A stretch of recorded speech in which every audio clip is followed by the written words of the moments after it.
네, 오늘 우리에게 허락하신 말씀은 로마서 1장 21절에서 25절 말씀입니다. 한 절씩 교독하시고 우리 마지막 25절만 한 목소리로 합독하도록 하겠습니다. 하나님을 알되 하나님을 영화롭게도 아니하며 감사하지도 아니하고 오히려 그 생각이 허망하여지며 미련한 마음이 어두워졌나니 썩어지지 아니하는 하나님의 영광을 썩어질 사람과 새와 짐승과 기어다니는 동물 모양의 우상으로 바꾸었느니라.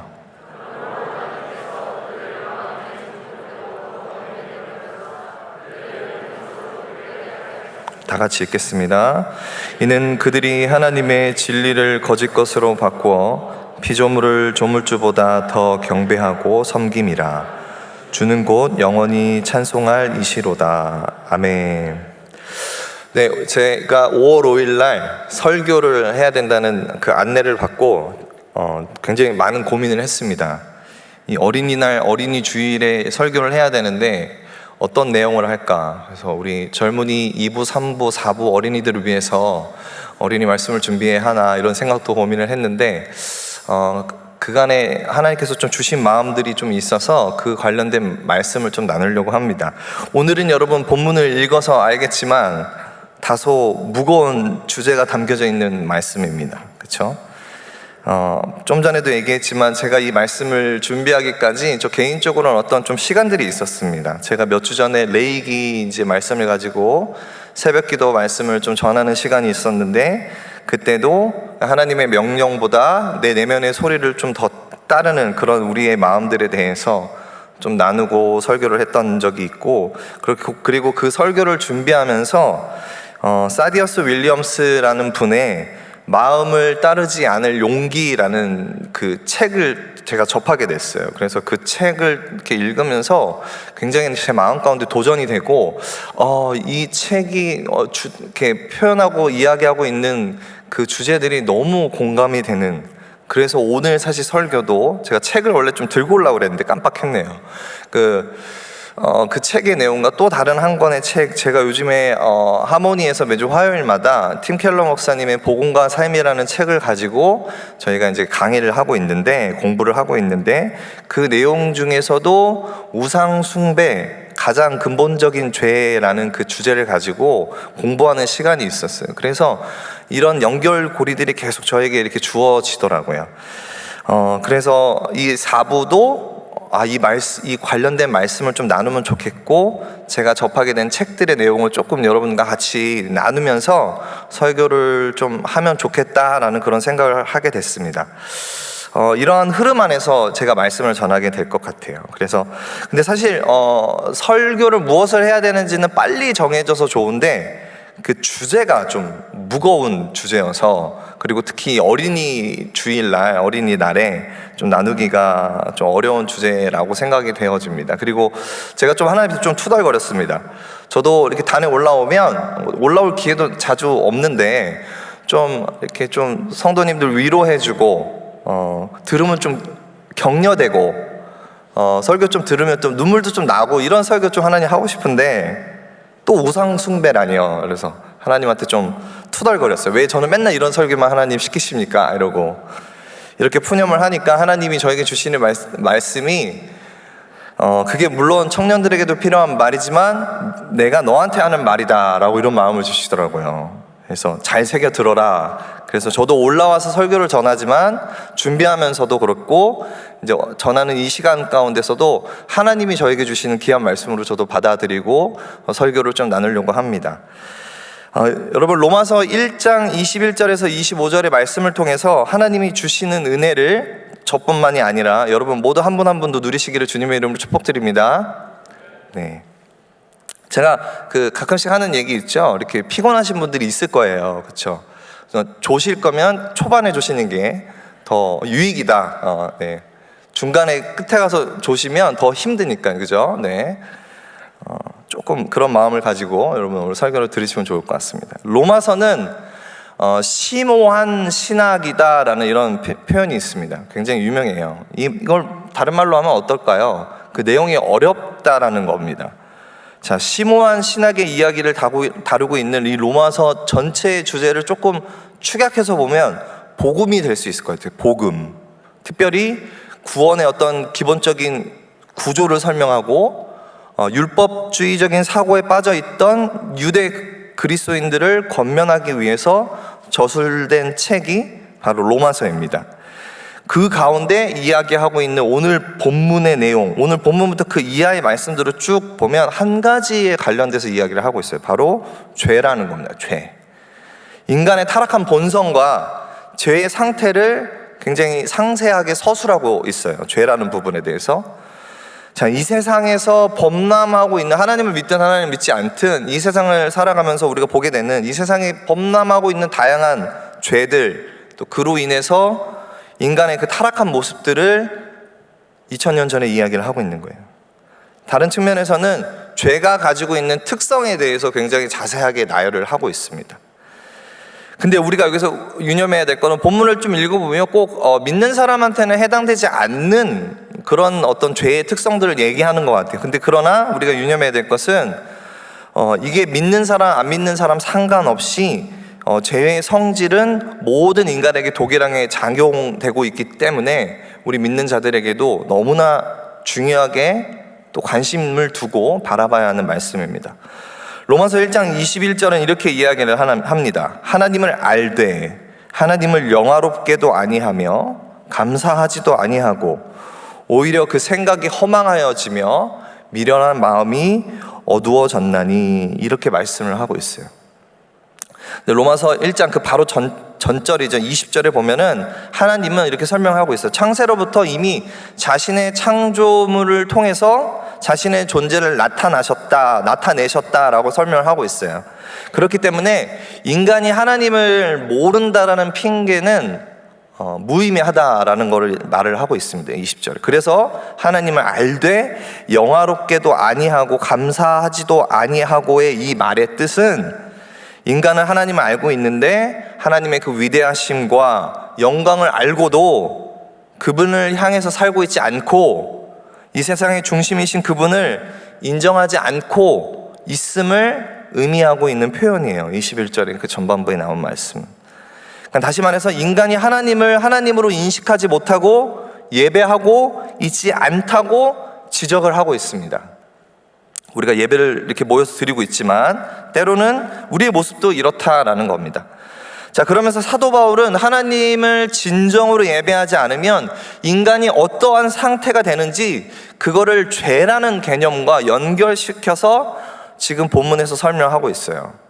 자, 이런 본문 앞에서 우리가 좀 이런 질문을 가질 수 있을 것 같습니다. 하나님을 알되, 우리가 하나님을 아는데 하나님을 알되 하나님을 인정하지 않으면 어떻게 되는 것인가? 또 하나님을 알되 하나님을 예배하지 않으면 우리는 어떻게 되는가? 사도 바울은 이러한 질문의 답을 21절에서 이하의 또 말씀에 설명하고 있어요.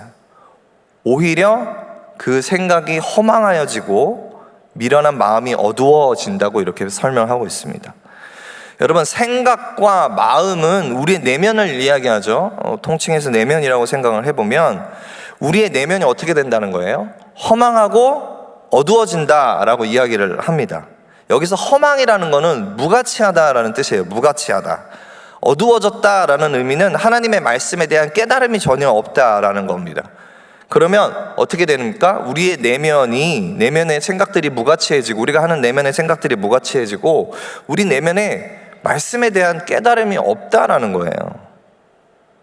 그래서 팀 켈러는 죄를 지으면 우상을 숭배하는 가운데 그 체계들이 있다는 거예요. 어떤 체계들, 죄의 체계들, 우상들이 갖고 있는 체계들이 있다는 거예요. 그러니까 스트럭처도 영어로 구조라고 표현을 할 수도 있을 것 같고, 그래서 오늘 본문은 우리가 예배하기에 합당한 하나님을 예배하지 않으면 우리는 어떠한 우상 숭배와 그 죄의 체계들 안에 머물게 되는가? 그리고 우리가 오늘 본문의 말씀을 살펴보면 하나님 한 분만을 예배하지 않게 될 때 나타나는 죄의 현상들, 우상 숭배 체계들이 어떻게 그게 흘러가고 어떤 영적인 영향들이 우리에게 있고, 그러한 말씀들을 어떤 키워드와 함께 제가 살펴보기를 원합니다. 그래서 이러한 가르침 안에서 우리의 신앙이 올바르게 바로 서기를 간절히 주님의 이름으로 소망하면서 이 시간 나아가길 원합니다. 자, 첫 번째로는 스스로 지혜 있다 하지만 어리석게 된다라는 표현입니다. 이와 함께 이 관련된 이 명제와 관련된 키워드를 캐치프레이즈라고 제가 정했습니다. 자, 사도 바울은 우리가 하나님을 하나님됨으로 예배하지 않으면 우리의 내면이 어떻게 된다고 그랬어요? 허망하여지고 어두워진다라고 이렇게 말을 했습니다. 그렇죠? 사도 바울이. 그리고 그 다음에는 어떠한 현상으로 이어지는 거예요? 22절에 보니까 스스로 지혜 있다 하나 어리석게 된다라고 말을 하고 있어요. 자, 당시 이때 이제 사도 바울이 이 로마서를 쓸 당시에나 그 이전에나 당시 헬라 문화권에서, 이 헬라 문화권은 그리스라는 나라에서 시작된 건데 로마 제국에도 엄청난 영향을 끼쳤던 문화라고 우리가 표현할 수 있습니다. 여러분 다 아시겠지만 세계 역사할 때 한 번씩 들었던 내용입니다. 그렇죠? 헬레니즘이라는 표현을 합니다. 그래서 이 그리스부터 시작된 각종 철학, 사상, 어떤 문학, 이 학문 등에 많은 영향을 받던 시절이었어요. 그래서 이 당시 헬라 문화권에서는 지혜라는 거를 가장 최고의 가치로 평가를 했습니다. 오늘날도 우리가 살아가는 사람들이 살아가면서 가장 높게 평가하는 것들이 있어요. 오늘날은 제가 생각했을 때 대부분의 많은 사람들이 물질을 최고의 가치로 두고 살지 않는가라고 이렇게 생각을 해봅니다. 이때 당시에는 근데 지혜라는 것을 가장 최고의 가치로 여겼어요. 그래서 우리가 너무 잘 알고 있는 소크라테스, 플라톤, 아리스토텔레스 이런 사람들이 헬레니즘을 높은 수준까지 이끌었던 사람들 중에 그런 사람들이었죠. 그래서 당시 시대의 지혜라는 것은 이런 철학적인 것들, 학문적인 것들, 사상들 이런 것들을 통해서 세상을 바라보고 사물을 이해하고 인생을 살아가는 데 있어서 피와 살이 되는 그런 깨달음들을 얻는 걸 굉장히 추구하고 살았어요. 그걸 지혜라고 합니다. 근데 이러한 인간들의 지혜 엄청나게 발달되어 있죠. 다양한 학파들이 파생됐습니다. 이 시기에. 근데 이런 인간들의 지혜라고 생각하는, 인간들이 가장 최고의 가치로 두고 여겼던 지혜라는 것을 하나님은 어떻게 얘기하는 거예요? 어리석다라고 말씀하시는 거예요. 자, 캐치프레이즈라는 말이 있어요. 이 사전적 의미로는 구호, 광고, 선전, 그래서 남의 주의를 끌기 위해서 내세우는 기발한 문구나 표어를 표현할 때 캐치프레이즈라고 이렇게 설명합니다. 특히 어디서 많이 쓰입니까? 광고에서, 그렇죠? 광고에서 기발한 문구 이런 것들 여러분 많이 보셨잖아요. 사람들의 관심을 확 끌어당길 수 있는 어떤 문구나 표현들, 그런 것들을 표현할 때 사용하는 기법이 바로 캐치프레이즈입니다.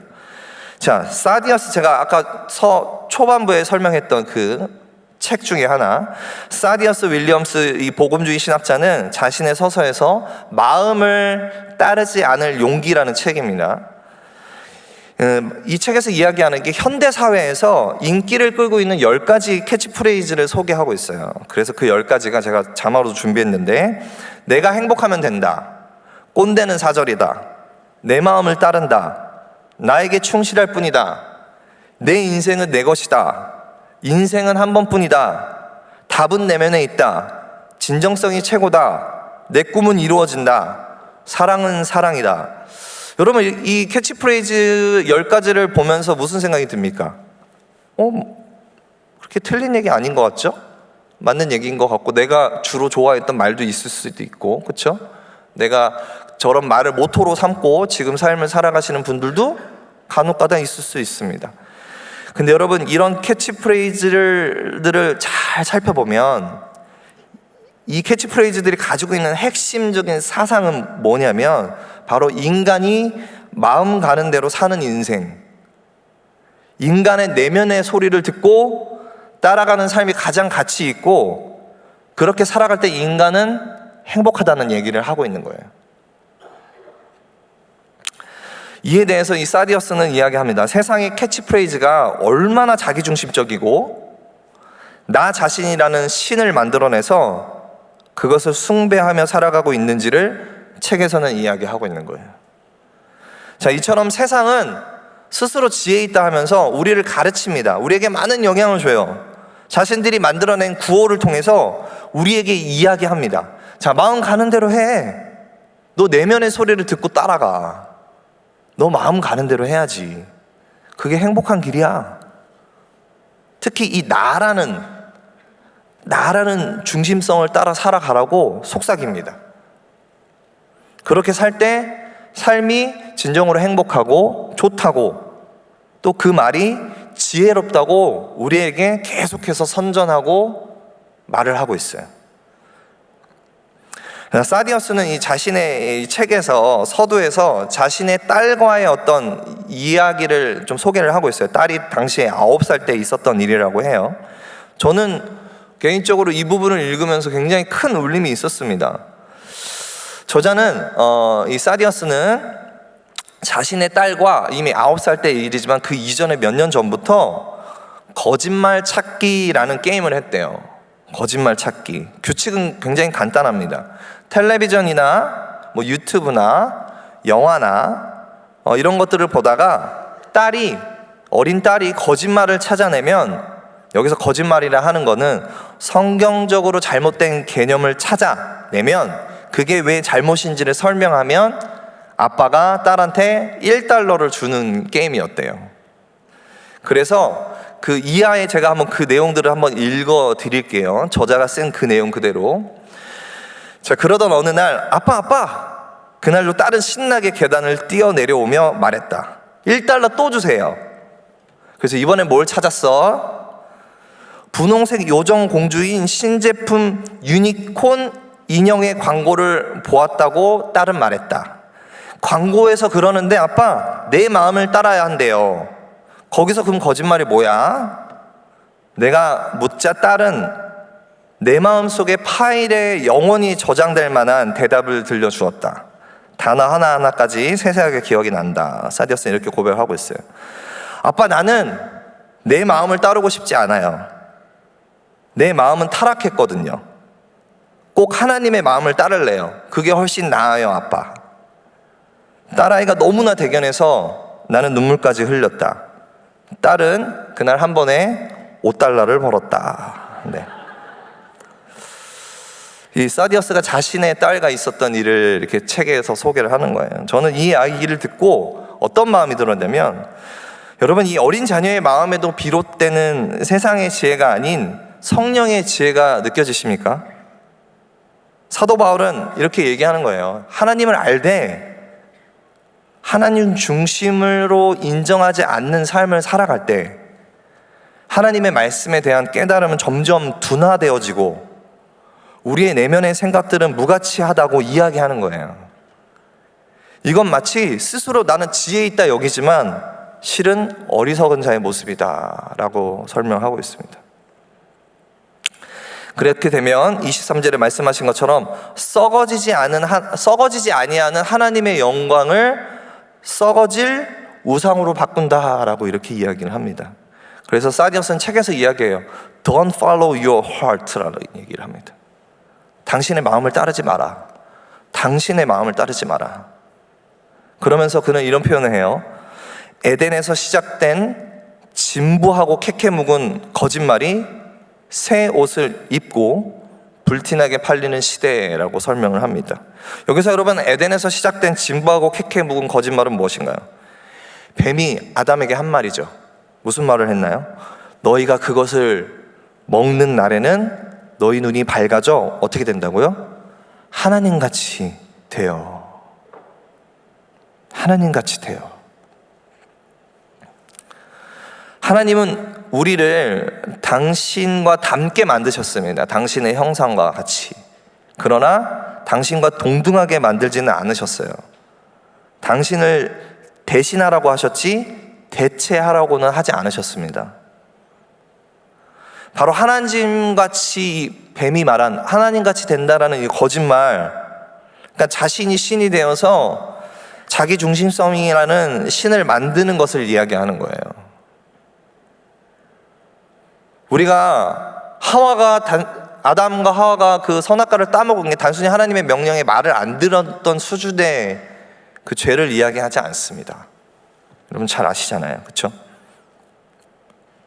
이 바로 하나님과 같이 된다라는 거짓말, 내가 정말 신이 될 수 있다, 내 인생은 내 것이다, 내 마음대로 하겠다라는 이 말, 이러한 거짓말이 지금 새로운 모습으로 변장되어서 오늘날에도 지금 불티나게 팔리고 있다는 거예요, 우리한테.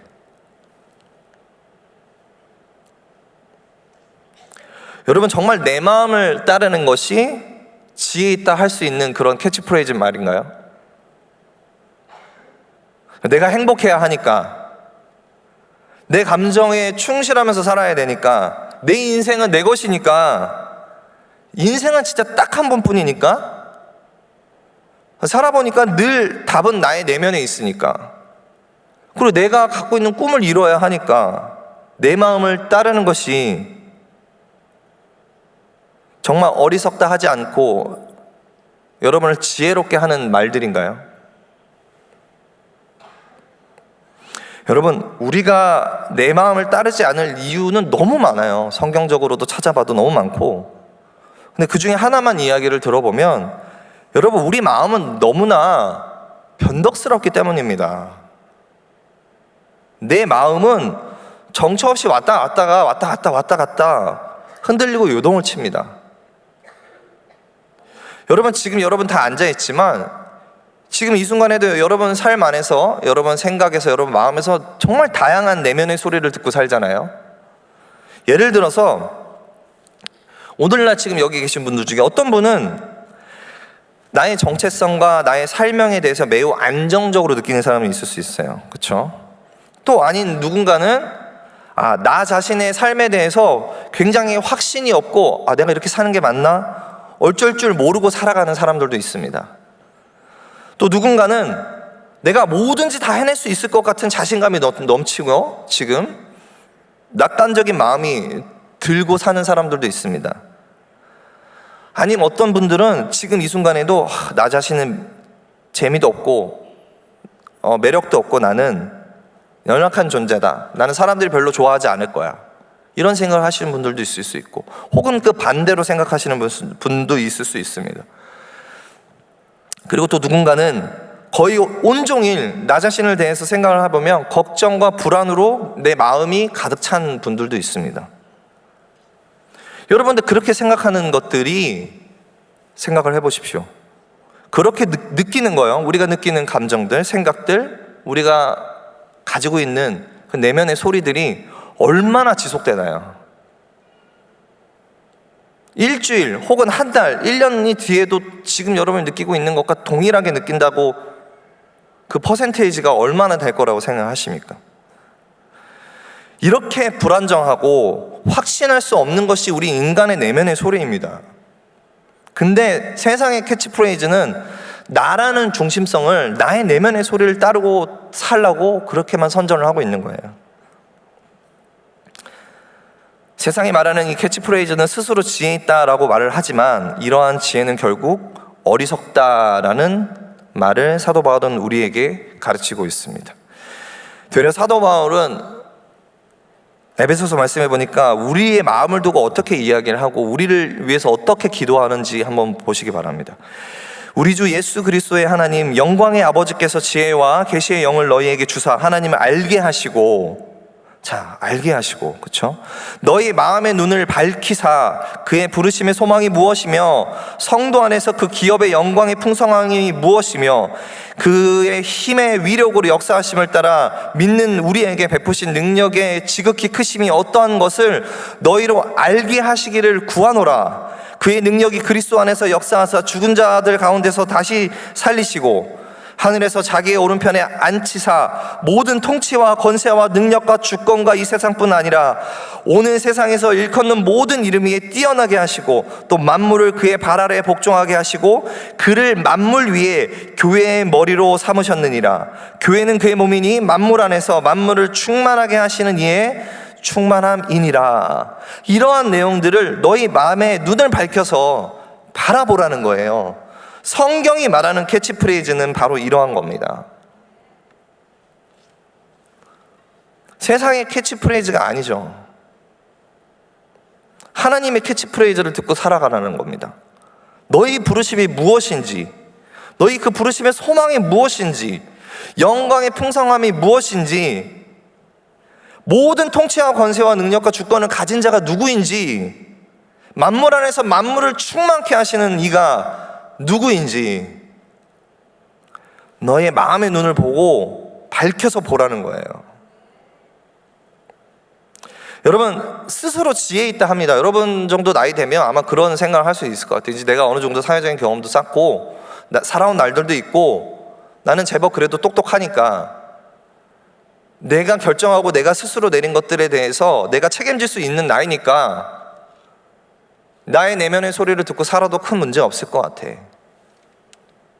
이렇게 스스로 지혜 있다 하면 성경에서 뭐라고 얘기하는 겁니까? 그보다 더 어리석은 자가 없다라는 거예요. 하나님의 말씀의 캐치프레이즈를 따라서 하나님을 알되 하나님을 영화롭게 여기고 하나님께 감사하면서 하나님을 참되게 예배할 때 우리는 참된 하나님의 지혜를 통해서 이 세상을 살아나가게 되는 것입니다, 여러분. 계속해서 본문의 말씀을 살펴보면 우리가 어떻게 정말 하나님 한 분만을 예배하면서 살아가고, 근데 만약에 우리가 그렇게 예배하지 않게 될 때 우리에게 나타나는 죄의 현상들, 이 죄가 가지고 있는 체계들이 어떻게 흘러가는지 또 다른 키워드와 함께 살펴보기를 원합니다.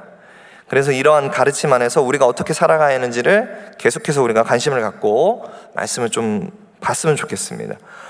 두 번째는 피조물을 조물주보다 더 경배하고 섬기게 된다라는 거예요. 우상 공장이라는 키워드를 여러분께 드립니다. 아이돌 팩토리죠. 공장, 뭘 만들어내는 그냥 팩토리입니다.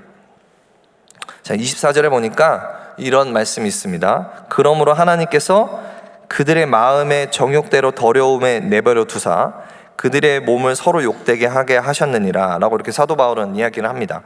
여기서 하나님께서 그들의 마음의 정욕대로 내버려 두셨다라는 표현은 인간이 아담 이후로부터 재성을 가진 존재이고 그 죄 가운데 살아가는 존재다라는 것을 표현을 하고 있는 거예요. 그렇죠? 그래서 이 말씀 중에 우리가 유심히 좀 살펴봐야 될 표현은 마음의 정욕대로라는 표현이에요. 마음의 정욕대로.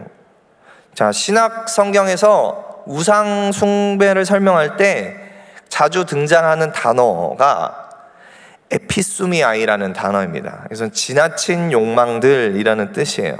에피수미아이, 지나친 욕망들. 자, 모든 죄의 뿌리는 대상을 향한 지나친 욕망에서 비롯됩니다. 자, 기본적으로요, 하나님이 우리에게 주신 욕망들은 기본적으로 죄된 건 아닙니다. 그렇죠? 우리가 먹는 욕망도 있고 잠자려는 욕망도 있고 가지려는 욕망도 있습니다. 그렇죠? 그런 욕망들은 기본적으로 죄된 습성은 아니에요. 우리에게 하나님이 주신 어떤 선물과 같은 겁니다. 그렇죠? 그런 욕망의 이게 어떻게 될 때 죄가 된다는 거예요? 밸런스가 무너지고 지나친 욕망이 우리 안에 넘쳐날 때 그게 죄로 발전한다는 겁니다. 자, 이러한 지나친 욕망들은 인간이 하나님을 의지하지 않고 하나님 창조 안에서 자신의 삶의 이유와 목적을 잃어버린 채 그것만을 욕구하고 욕망하고 지나치게 그것만을 갈구하며 살아갈 때 그것이 우상이 되고 그것을 의지하면서 살아가게 되는 그런 죄의 문제가 생긴다라는 겁니다. 그래서 아까 제가 서두에도 설명했지만 복음과 삶이라는 책을 쓰신 우리 팀 켈러 목사님은 이 부분을 책에서 이렇게 설명하고 있어요. 만약 우상 숭배가 인간이 하나님을 떠난 모습을 설명하는 구약 성경의 특징적 유학적인 표현이라면 욕망들, 에피수미아이는 하나님을 떠난 인간의 모습을 신약 성경이 설명하는 특징적이고 유학적인 단어이다. 그래서 둘 다 인간의 존재의 핵심 문제를 다룬다. 신약 성경은 우상 숭배의 개념과 삶을 군림하는 욕망을 통합하고 있다. 우상 숭배는 마음의 문제이며 인간의 정욕, 갈망, 동경, 탐심에 대한 비유이다. 이렇게 이야기를 하고 있는 겁니다. 그래서 종교개혁자 존 칼빈은 사람의 마음을 우상 공장, 더 아이돌 팩토리라고 이렇게 이야기를 표현을 해요. 사람의 마음은 우상을 만들어내는 공장이다. 이 지나친 욕망들로 인해서 계속 지속적으로 우상들을 만들어내는 것이 우리의 마음이라는 것을 이야기를 하고 있어요. 이러한 우리의 지나친 마음의 욕망들은 어떻게 하는 거예요? 하나님의 진리를 거짓 것으로 바꾸어서 결국은 어떻게 돼요? 피조물을 조물주보다 더 경배하고 섬기게 되는 결과를 우리 삶에 초래하게 되는 겁니다. 그래서 로마서 1장 25절에 이는 그들이 하나님의 진리를 거짓 것으로 바꾸어 피조물을 조물주보다 더 경배하고 섬긴다라고 이렇게 이야기를 합니다. 여러분, 여기서 피조물의 개념은요 굉장히 다양하게 접근할 수가 있습니다. 고대 시대에서 이런 피조물의 우상 숭배 피조물의 모습들은 뭐가 있을까요? 뭐 자연이나 어떤 형상이나 이런 것들이죠. 조각해 놓은 것들이나 이런 것들이 될 수가 있습니다. 근데 팀 켈러 목사님은 이 피조물의 개념을 설명할 때 온갖 종류의 것들이 다 잠재적으로 우상이다라고 하고 있습니다. 그래서 우리가 충성하는 대상이 우리를 하나님께 불순종하게 만들 때 그것은 우상이 된다라고 설명을 하고 있습니다. 우상은 물체일 수도 있고요, 재산일 수도 있고요, 사람, 활동, 역할, 내가 가지고 있는 희망, 소망, 이런 사상, 이런 다양한 것들이 우상이 될 수가 있습니다. 그래서 그 복음과 삶이라는 책에 보면 18가지의 샘플을 보여줘요. 그래서 실제로 우리 마음에 어떠한 우상들을 만들어낼 수 있는지를 체크할 수 있게끔 그 리스트를 쫙 이렇게 보여줍니다. 그 중에 제가 오늘 4가지를 설교 시간에 좀 가지고 와봤습니다. 이런 것들이에요. 내가 다른 사람들에게 힘과 영향력을 끼칠 수 있어야만 내 삶에 의미가 있다라는 거죠. 내가 가치 있다라고 느껴지는 거예요. 이거는 힘의 우상을 숭배하는 겁니다. 또 어떠한 종류의 즐거운 경험과 삶의 질을 누려야만 삶의 의미가 있다. 그래서 내가 가치가 있다. 편안함의 우상입니다. 이거는 사실 요즘 세대들, 젊은 세대들, 저도 그렇지만 어떤 세대들 믿지 않는 사람들은 자기의 삶을 어디다 다 투자해요. 막 경험하는 거 있죠. 여행 가고 어떤 액티비티라든지 이런 것들만을 통해서 내가 살아있음을 느끼는 거예요. 그런 걸로만. 그렇죠? 그런 것들을 숭배한다는 거죠. 그리고 3번은 성취한 것으로 인정을 받고 직장에서 탁월해야만 삶의 의미가 있다. 내가 가치 있다라고 느껴지는 거예요. 그렇게 내가 직장에서 뭔가 인정을 받고 뭔가 성취하는 그 과업들을 이루어냈을 때 내 안에 그런 것들로만 가치를 느끼는 거죠. 그리고 어떤 수준의 부가 있고 경제적인 자유가 있고 괜찮은 소유물이 있어야만 삶이 의미 있다, 가치 있다라고 생각을 하고 그렇게 살아가는 거는 물질에 대한 부분을 우상 숭배한다, 이렇게 좀 우리가 접근을 할 수가 있습니다. 저도 이 하모니에서 이제 이 강의를 하고 있어요. 그래서 지금 이제 벌써 이번 주 화요일이 5주차 강의인데, 저 이 팀 켈러 목사님의 복음과 삶이라는 책을 이렇게 강의를 준비하면서 팀 켈러 목사님이 굉장히 말씀으로 굉장히 이 타이트하게 쪼는구나라는 생각을 했어요. 이게 표현이 좀 이해가 될까? 이렇게 여러분들이 그런 생각을 하는데, 굉장히 말씀으로 어느 틈도 안 주고 그냥 꽉 쪼는 느낌이었습니다. 그래서 굉장히 부담이 되기도 했지만 굉장히 또 한편으로는 좋았어요. 그래서 이런 생각을 하는 거예요. 이런 것도 우상숭배라고 할 만큼 경계해야 되는가? 그런 생각이 들었어요. 근데 책을 읽고 제가 공부하고 제가 강의해야 되니까 계속해서 보다 보니까 그 책에서 이야기하고 있는 그 본질, 우상숭배의 본질이 무엇인지를 정확하게 이해하고 나니까 저도 내 자신이 갖고 있는 우상에 대한 부분들을 직면을 할 수가 있었습니다. 저는 18가지 그런 많은 것들 굉장히 저도 한 7, 8가지 체크했던 것 같아요. 개인적으로 오늘 여러분과 나눈 것 중에 보면 4가지 중에 힘의 우상숭배, 이 부분이 제가 다른 사람들에게 뭔가 영향력을 끼칠 수 있는 것에 대해서 굉장히 그것들을 갈구하고 갈망하고 있더라고요. 그것들이 실패했을 경우에는 굉장히 제가 좌절감을 느끼고 내 삶에 대한 어떤 원동력이 다 잃어버린 것처럼, 그런 부분을 제가 지나치게 갈망하고 있었구나라는 것을 보게 됐습니다. 그리고 또 하나는 제가 성취한 것을 인정받고, 그러니까 여기는 직장이지만 제가 사역하는 것은 이제 교회잖아요. 교회에서 탁월해야만 뭔가 의미가 있다라고 제가 이렇게 많이 생각하고 있더라고요. 그래서 그런 것들이 안 됐을 때 굉장히 제가 좌절하고 굉장히 힘들어 한다라는 걸 제가 보게 되는 거예요. 그래서 내가 하나님을 위해서 사역을 한다 하는데 하나님이 내 삶의 최고의 가치고 하나님이 내 삶의 가장 소중한 존재시고 하나님으로 인해서 내 삶이 기쁘고 행복하고 내 삶이 가치 있다라고 여겨지는 게 아니라 하나님의 이름을 대놓고 사역을 하고 있지만 인간의 나의 욕망을 채우려고 하는 그런 모습을 저도 보게 된 것입니다. 내가 삶의 의미를 느끼고 삶의 원동력이 되는 것이요, 또 내가 삶에서 기쁨을 누리는 이유가 하나님이 아니라 혹은 하나님으로부터 기인된 것이 아닌 다른 뭔가 내가 영향력을 끼칠 수 있어야 하고 내가 성취한 것을 인정받아야만 하고 제 스스로가 저에 비유하면 내가 사역하는 것들이 탁월하다고 인정을 받아야만 나의 가치가 있다라고, 내 자신이 가치가 있다라고 느껴지는 이 저의 내면의 이 지나친 욕망의 소리들이 정말 너무 많다라는 거를 저는 이번 설교를 준비하면서 그리고 그 공부를 하면서 느낄 수가 있었습니다. 그러니까 팀 켈러 목사님이 이런 설명하는 거예요. 나의 공로에 의해서 내 삶을 이루어 가려고 하는 것은 모두 우상 숭배다라고 이야기하고 있어요.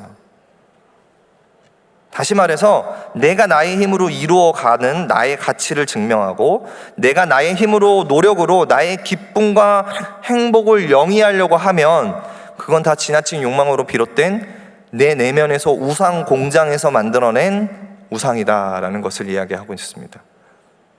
그래서 사도 바울은 이 로마서를 읽다 보면 이 율법과 복음에 대해서를 이렇게 비교하면서 은혜에 대해서 막 이렇게 서로 비교하면서 이야기를 하고 있는데 로마서 6장 14절에도 이런 말이 있어요.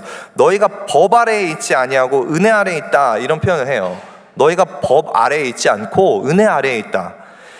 이게 무슨 얘기입니까? 내가 나의 행위로 살아가는 것이 아니라, 이건 뭐예요? 내가 나의 행위로 내가 구원을 얻으려고 하는 게 아니라 너의 삶의 모든 부분, 너가 구원을 얻는 거는 하나님의 은혜다라는 거예요.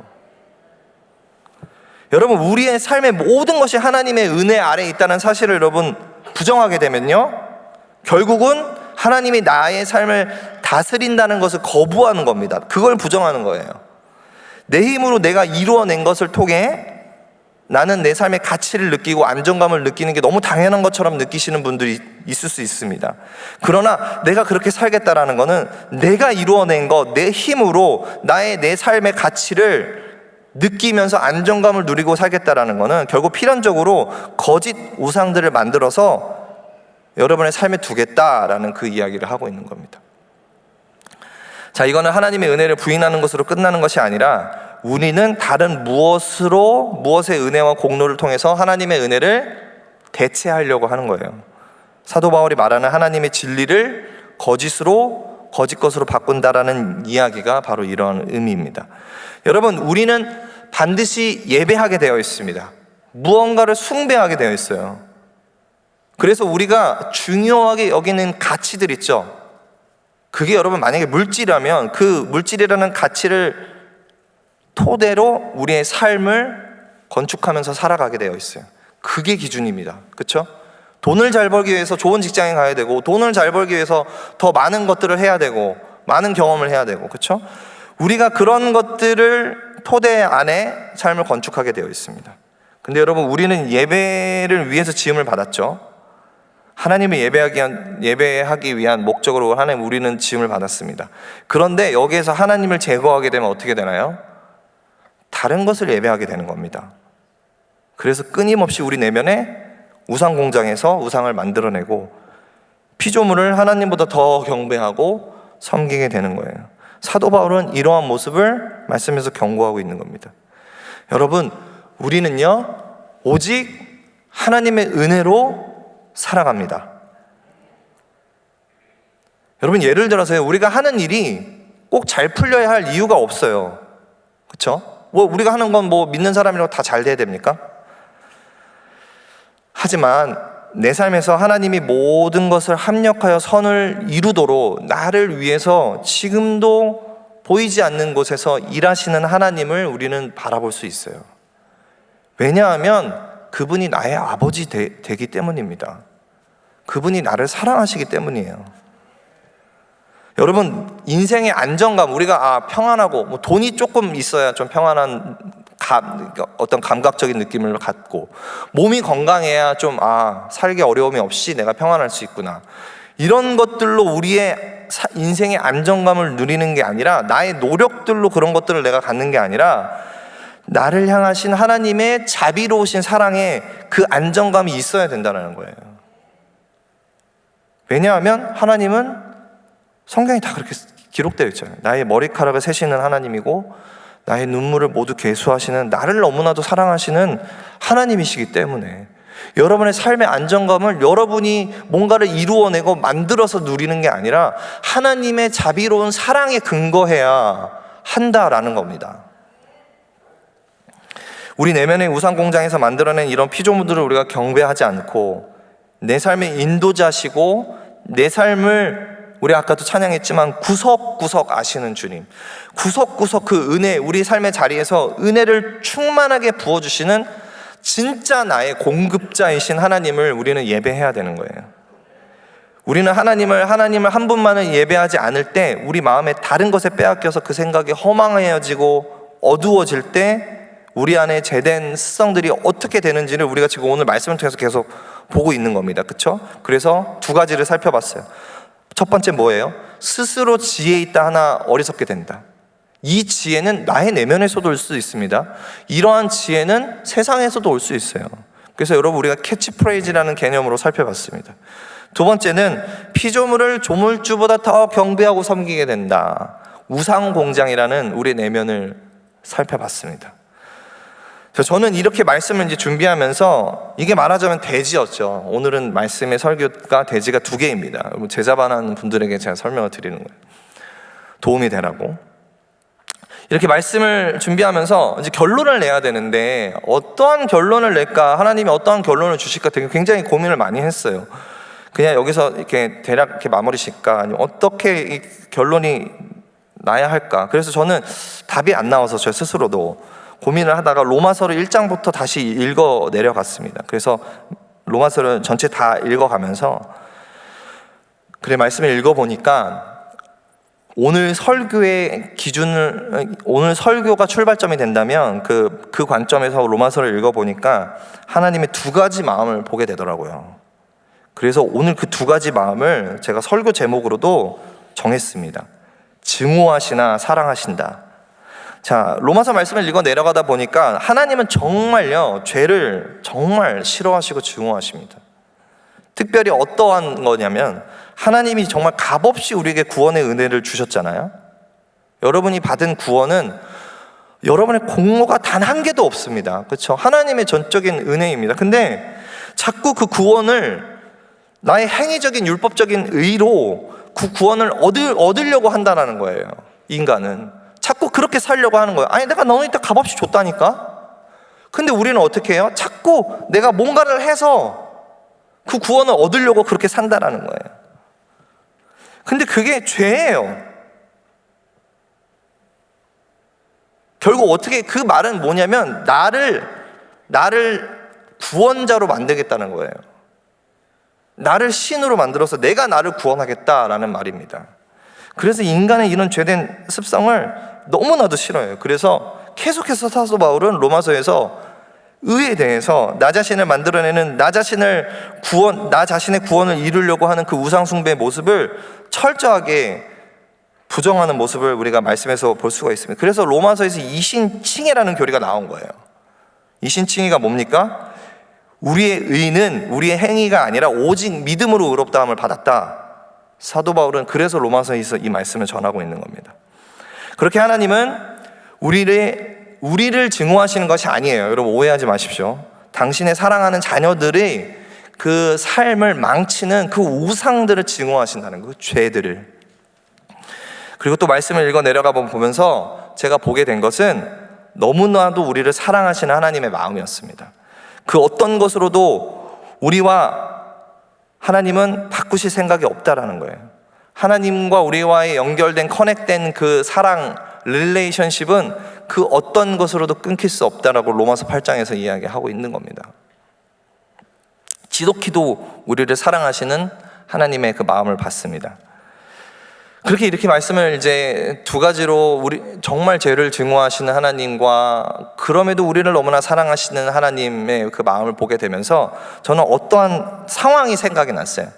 제가 예전에도 설교하면서 좀 나눴지만 저희 첫째 딸이 크론병이라는 병을 앓고 있어요. 그래서 지금도 계속 치료를 하고 있는데 이게 정말 힘든 게 몸에 대한 증상들은 많이 좋아졌는데 이 먹는 음식을 거의 일반인처럼 먹지를 못합니다. 거의 집에서 만든 음식 너무 짜서도 안 되고 매운 건 당연히 안 되고 너무 기름져서도 안 되고 그러니까 먹을 게 굉장히 제한되어 있어요. 그래서 이 어린 자녀가 이제 중학교 1학년인데 먹는 것이 제한돼서 그 몇 끼마다 그거를 너무 힘들어하는 모습을 보면 부모 입장에서는 너무 마음이 아프죠. 먹는 걸 제대로 못 먹으니까. 잘 먹었으면 먹고 싶은 거 다 먹었으면 좋겠는데 정말 그 마음이 아픈데 하나님이 어떤 생각을 주시냐면요, 하나님이 은혜라는 것을 음식으로 비유해 보면 이래요. 하나님이 정말 우리에게 은혜를 준비해 놓으셨고 우리 가운데 하나님의 그 은혜를 주십니다. 값없이. 음식으로 비치면 집에서 정말 맛있는 음식을 만들어 놓고 하나님이 자 이거 먹어. 너 이거 먹으면 돼. 내가 너한테 바라는 거 아무것도 없어. 이거 먹으면 돼.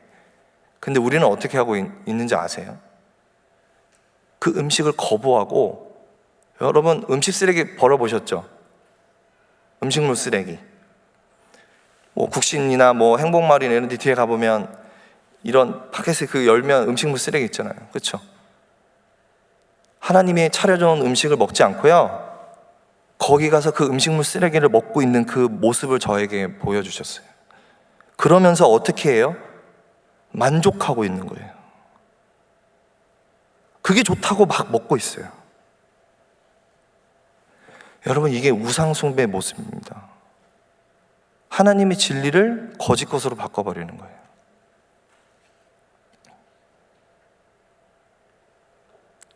여러분, 우리가 만약에 우상숭배의 모습에 빠져서 음식물 쓰레기를 먹으면서도 그게 맛있다고 만족하면서 행복해하는 모습을 보면 그 모습을 하나님이 보면 어떨까요? 얼마나 하나님의 마음이 아플까요? 하나님이 여러분을 얼마나 긍휼하게 여기실까요?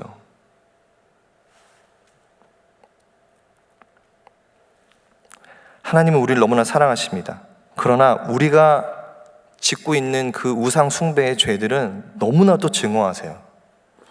죄를 미워하시는 공의의 하나님, 그러나 우리를 너무 사랑하셔서 자신의 아들을 내어주기까지 사랑하시는 그 하나님의 마음을 우리가 온전히 깨닫고 더 이상은 어리석은 자가 되지 말고 하나님의 그 진리를 거짓 것으로 바꾸어 피조물을 하나님보다 더 경배하게 하는 그런 이러한 모습에서 우리는 변화되어져야 되고 참된 자유를 누리며 하나님의 은혜 아래에서만 살아가는 저와 여러분 되기를 주님의 이름으로 축복을 드립니다.